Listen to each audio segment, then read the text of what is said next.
பாலையா, இது செல்லமா கூப்பிடுற பேரு நந்தமூரி பாலகிருஷ்ணா. இவங்க அப்பா என்டிஆர் எல்லாருக்கும் தெரியும். தெலுங்கு சினிமாவில் ஒரு சூப்பர் ஸ்டாராக இருந்தவர். பிறகு வந்து ஆந்திரா முதலமைச்சராக இருந்தவர். ஒருங்கிணைஞ்ச மாநிலமாக இருந்தப்போ அவர் முதலமைச்சராக இருந்தவர். தெலுங்கு தேசம் கட்சியுடைய நிறுவன தலைவராகவும் அவர் தான். அவருடைய மகனா இவர் சினிமாக்குள்ள என்ட்ரி கொடுத்தாலுமே கூட நிறைய தோல்விகள் இருந்தது. தோல்விகள் இருந்து பாடம் கற்றுக்கிட்டு வெற்றி படம் கொடுக்கணும்னா என்னென்ன ஃபார்முலா, அதுக்கு நம்ம என்னென்ன பண்ணணும் அப்படின்னு சொல்லி தன்னை ரெடி பண்ணிக்கிட்டு டான்ஸ்லையும் சிரஞ்சீவி ஒரு பக்கம் தூள் கலப்பிட்டு இருப்பாரு. என்னாலையும் முடியும் அப்படின்னு சொல்லி இவரும் டான்ஸ் போட்டு இவர் தன்னுடைய ஆடியன்ஸை வந்து தக்க வச்சுக்கிட்டாரு அப்படின்னு தான் சொல்லணும்.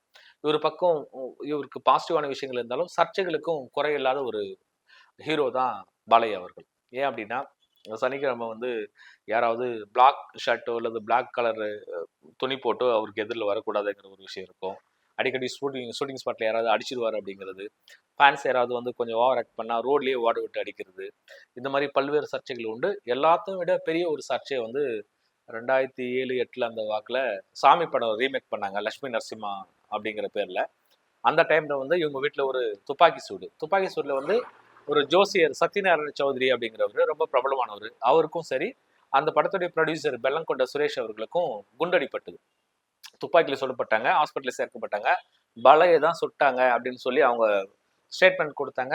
அதுக்கடுத்து 2 நாள் கழிச்சு சந்திரபாபு நாயுடு அவர்கள் போயிட்டு அவங்கள பார்க்குறாங்க. பார்த்த பிறகு வந்து பாலகிருஷ்ணா வீட்டில் தான் துப்பாக்கி சூடு நடந்தது, ஆனால் சுட்டது பாலகிருஷ்ணாவா எங்களுக்கு தெரியாதுங்கிற மாதிரி அவங்க மாற்றி சொல்ல அந்த ஒரு பெரிய கேஸ்லேருந்து பாலகிருஷ்ணா வெளியே வந்தார். அதுக்கு பிறகு வந்து நிறையவே மாற்றிக்கிட்டார். இது ஒரு பக்கம் சர்ச்சை இருந்தாலுமே கூட இது வெற்றி படங்கள் கொடுக்கறதுலேயே ஒரு தவறுதில்லை. இப்போ இந்த படம் தவிர ஒரு 4 படம் வந்து வரிசை பேக் டு பேக் ஹிட் படம் கொடுத்த ஒரு பாலையா வந்து ஒரு பெரிய ஹீரோன்னு தான் சொல்லணும். சிரஞ்சீவிக்கு அடுத்த இடம் இவருக்கு கண்டிப்பாக சொல்லுவேன்.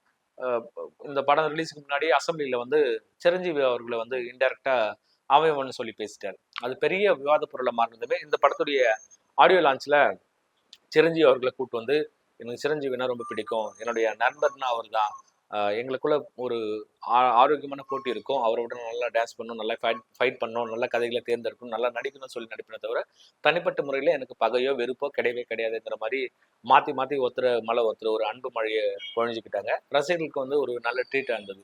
அது எந்த அளவுக்கான ட்ரீட்னா கண்டிப்பாக இப்போ சொல்லிட்டு இருக்காங்க விஜய் அவர்களுடைய ஆடியோ லான்ச்சுக்கு வந்து அஜித் வர போறாரு அப்படின்னு. அவங்க 2 பேரும் நின்று ஒரு மேடையில் நின்னா எப்படி இருக்குமோ அந்த மாதிரியே வந்து ஏற்கனவே இவங்க 2 பேர் நின்றுட்டாங்க. தெலுங்கு ஆடியன்ஸ் எல்லாமே ரொம்ப சந்தோஷப்பட்டாங்க, ரொம்ப என்ஜாய் பண்ணாங்க. இருந்தாலுமே கூட நடிகர்கள் வந்து பிரச்சனை இல்லாமல் ஒரு அந்யோன்யமாக இருக்காங்க, ஐக்கியமாக இருக்காங்க அப்படின்னு சொல்லி காட்டுற மாதிரி ஒரு விஷயம் இருந்தது. இதையெல்லாம் கடந்து 50 ஆண்டுகள் வந்து ஒரு ஹீரோ வந்து சஸ்டெயின் பண்ணுறது அவ்வளோ ஈஸியான விஷயம் கிடையாது. இவர் எங்கேயுமே வந்து மல்டி ஸ்டாரர் மூவி எல்லாம் பண்ணதே கிடையாது. ஓன்லி ஹீரோ தான்.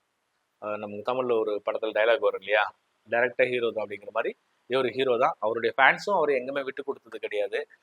இவரை வந்து ஃபுல்லாக வச்சுப்பாங்க. அந்த அவருடைய ஃபேன்ஸ் வந்து அவ்வளோ கல்ட்டாக இருக்கிறதுனால தான் அப்படியே கண்ணு திறந்து பார்த்தா 10 டாட்டா சும்மா பறக்கும், ட்ரெயின் பின்னாடியே போகும், நிலாவிலேயே வடை சுடுவார். அந்த மாதிரி சீன்ஸ் எல்லாம் எப்படி வைக்க முடியுதுன்னா அந்த அளவுக்கு அவர் கல்ட் ஃபேன்ஸ் இருக்காங்க.